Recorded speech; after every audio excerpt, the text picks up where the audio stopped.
Hi, I'm Barry Scott, and this is Seal It Back. No, joking. Where was I? So you don't remember like Super Ted and Moomins and all that kind of stuff? I wasn't just strictly talking anime. I was talking about like Western animation, like your earliest animation memory, your earliest memory of animation. Doesn't go past. You can't go back earlier than Dragon Ball Z or Pokemon. Earliest memory, maybe Batman, the animated series. Man said Batman, the animated series. Nice, Yeah. nice. Cartoon Network or ITV? Cartoon Network, I think. Oh, you had satellite when you were younger, yeah? I would say satellite. I think it was like cable before. It was Oh, like nice. Way before Sky. That'd have been like, what was it, like Cable and Wireless or something like that, man, with the little globe and everything, man. That's hard, man. I remember that back in the day. Yeah. When I was younger, we actually had, I was actually kind of like fortunate in that my parents, we had Sky Analog, like the old school Sky. So we had Cartoon Network. We had all that stuff back in the day. We had TCC, like the children's channel and all that kind of stuff. So like I remember watching like Dennis the Menace, Carmen Sandiego. Then obviously there was Fox Kids. So on Fox Kids there was stuff like Shinzo, Flint the Time Detective, Gulliver's Travels. Another thing called Diabolique. The Bots Master was another one. That was my first exposure to Mecha, but we'll talk about that later. That was on TCC, I believe. And then on like Cartoon Network, obviously the standard stuff, the standard cartoons like Dexter, Powerpuff Girls, Courage the Cowardly Dog. Classics. All the Hanna-Barbera stuff, like Huckleberry Hound, Flintstones, Jetsons, Scooby-Doo, etc., etc., etc. Tom and Jerry, yeah. Magilla the Gorilla. That kind of stuff, man. So yeah, but my earliest cartoon memory was probably like either Super Ted, as I mentioned, or the Moomins on BBC, to be perfectly honest. It used to come on CBBC. Funnily enough, the Moomins it was adapted from, I think, a Swedish book, but the actual the animation, the cartoon was anime, because it was made in Japan. Although we'll come on to what anime can be defined as and cannot be defined as later on. So yeah, that was your earliest memory of like animation in general. But obviously, as this is kind of an anime-focused episode, what led to you developing your love of anime and East Asian animation specifically? I mean, obviously, there's other kinds of East Asian animation, such as obviously Donghua, which are cartoons, or animation originating from the People's Republic of China. So, what led to your love of anime? What were your gateway series, or series as it were? What did Toonami play a role in that? But yeah, man, sorry. Let me allow you to... I'm talking too much. Let me allow you to answer the question, G. No, because you're the animator here, so... Yeah, and we'll also come on to that later. It's calm. What's it? Yeah, man, I'll just say... I think the second half of the first episode of Dragon Ball Z and then the actual second episode of Dragon Ball Z, like, completely... I was like, what is this? Type of vibe. Man said, what is this? What is this? What is going on? Like, you get me? It just completely caught my attention. Yeah. And then from there, I was like, nah, I need to know what this is. Man was hooked, I'm on this from now. So, on this thing, on this anime thing, yeah. Yeah. Saying nothing. Yeah, I think Dragon Ball Z, for black men our age in particular, I think Dragon Ball Z was definitely one of the gateway drugs. I mean, I guess I was a little bit different, because I was already... I mean, you and I... It's mad though, because you and I are exactly the same age. Like, I'm a few months older than you, innit? I think so, yeah. Yeah. So my path into anime was slightly different, and now I'm going to talk about my love of mecha as well. So my path into anime, obviously you had the standard DBZ, of course, 110%. But Pokemon was also a massive... Pokemon and Digimon, more so Digimon, were massive gateway shows for me. That's true. Also, obviously my love of mecha. Obviously, I got into Transformers via Beast Wars. So, do you remember Beast Wars? Kind of, but not really. It was made by Mainframe Entertainment, a Canadian animation company. They made another show called Reboot, but Beast Wars, Bots Master, which was like I think a Canadian-French, it might have just been a purely French cartoon, a Western cartoon. That was my first exposure to mecha, which are obviously... as you know, mecha is short for the word mechanical, but in the Japanese context, or in the context of Asian animation, mecha refers to giant humanoid robots. or giant shooty robots, which is the name of my podcast, but we'll talk about that later. So Mecha, obviously my first exposure to Mecha was via the Bots Master, which was a French cartoon. Then obviously after that, I was exposed to Beast Wars, and that was my gateway drug into Transformers. And then obviously Gundam came out in 2001-ish, I believe, when Gundam Wing started airing on Cartoon Network, and that was my big, like massive gateway into anime. We can talk about like the different networks and all that later, but Gundam Wing was like my main gateway into anime and my favorite genre of anime, which is obviously undoubtedly mecha. So yeah, I remember Gundam Wing. It's like I was watching it when it first came out, but then like I think I was watching a couple episodes and then I just didn't see it anymore on Cartoon Network. I don't know what happened. I think like so Cartoon Network is Cartoon Network UK and Cartoon Network Europe is very, very much different to Cartoon Network USA. Obviously, as you know, man's parents or man's family is Jamaican, so I would go on vacation there when I was younger, and we would have access to USA Cartoon Network, and they were very, very different. And Toonami, obviously in the USA, was a block on Cartoon Network. It started in 1997, etc. I believe so.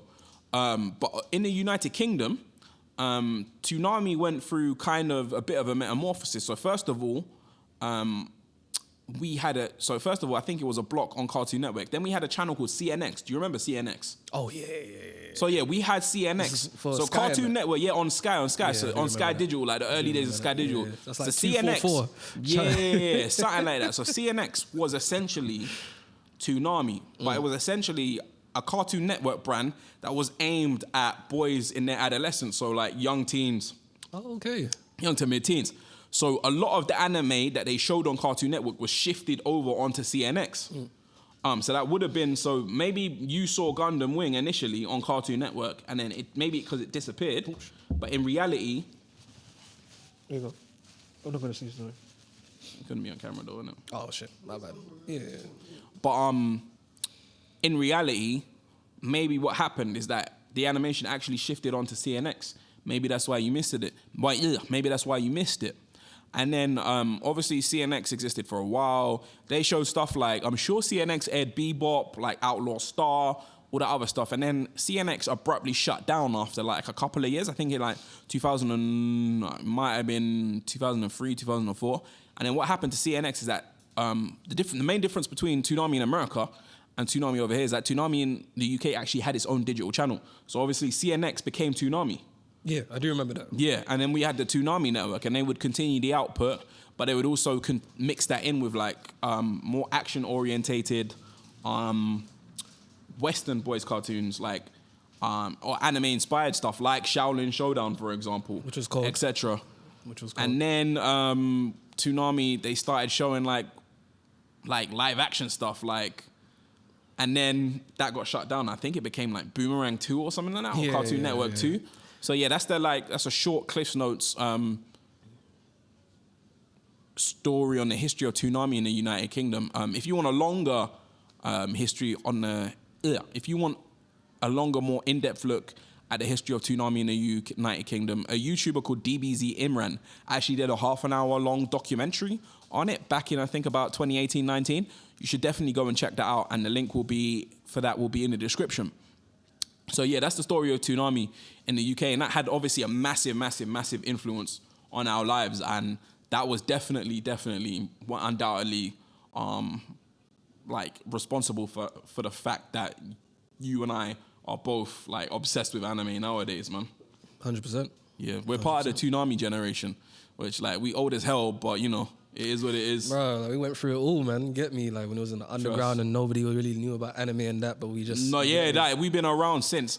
And we'll talk about like how we feel about anime becoming mainstream, as it were, later on. We'll get onto that topic because I feel like a lot of the younger ones aren't gonna like what we have to say on that. But you know, it is what it is.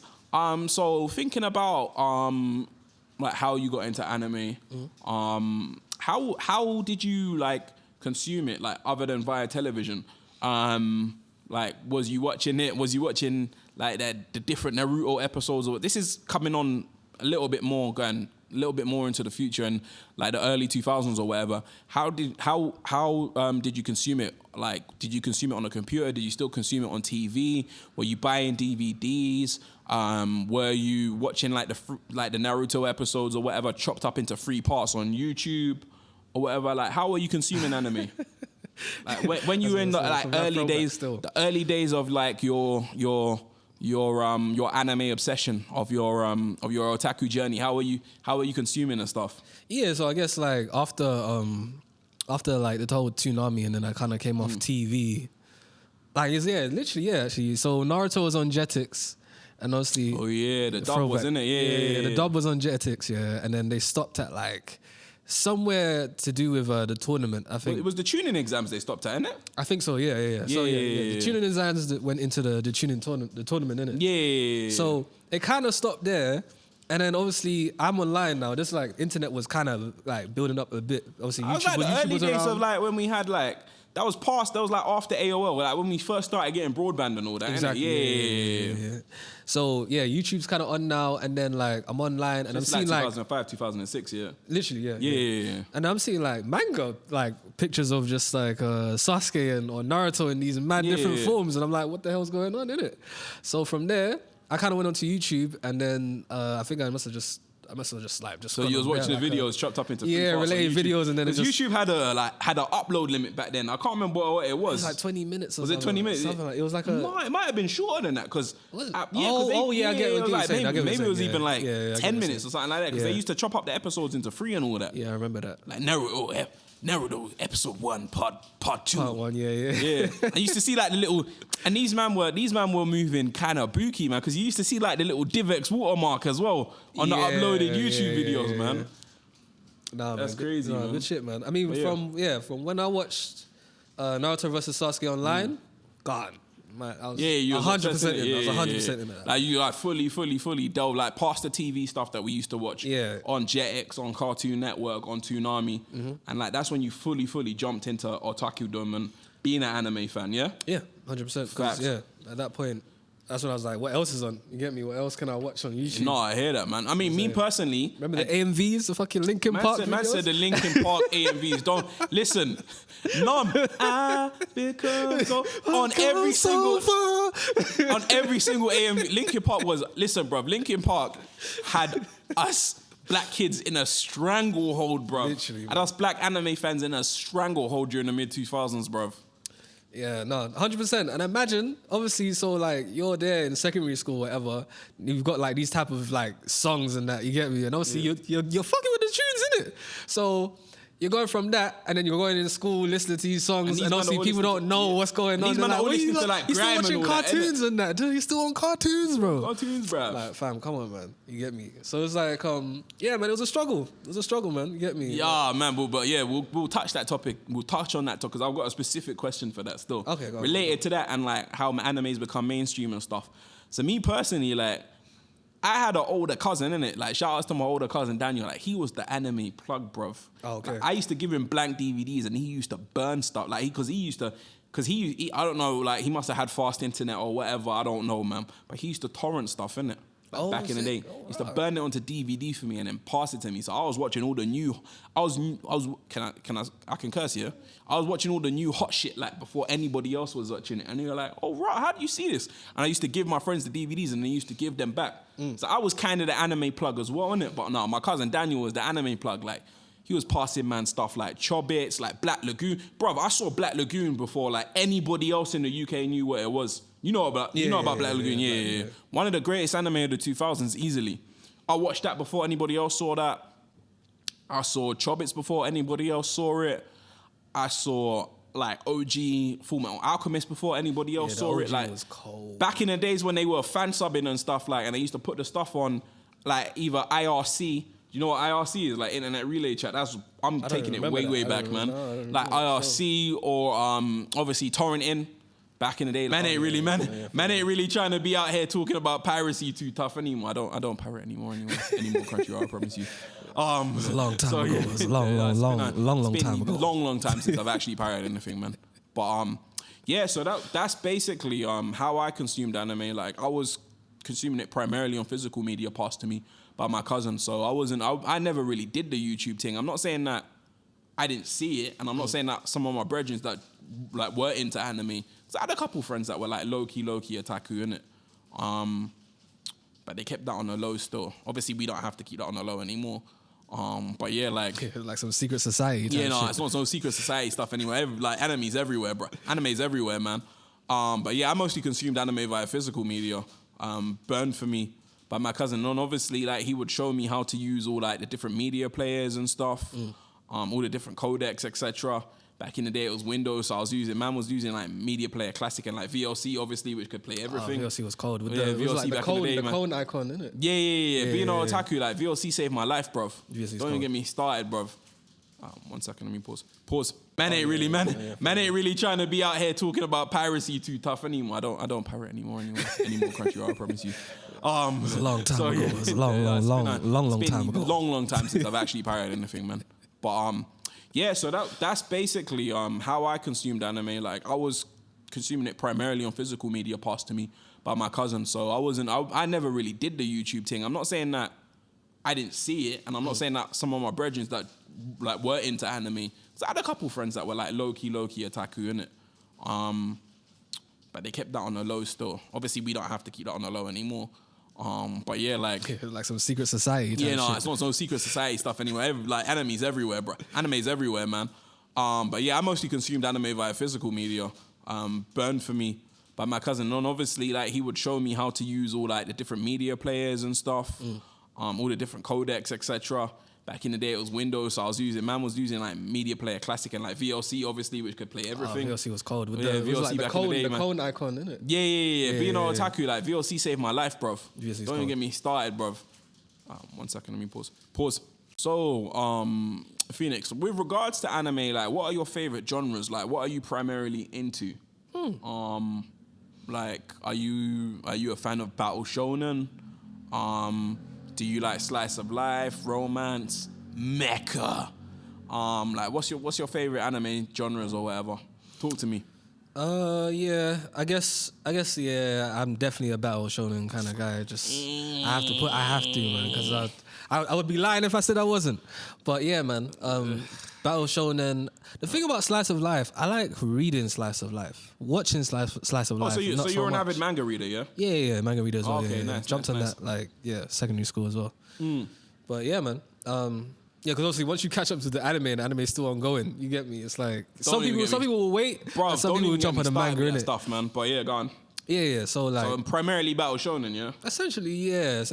Obviously, like, it is what it is. Yeah, because I was gonna mention Boondocks in it because Boondocks is anime influenced, but it's not really anime in it. Do you know what? To be fair though, that's again, I'll clarify that point when we get onto the last question. But technically,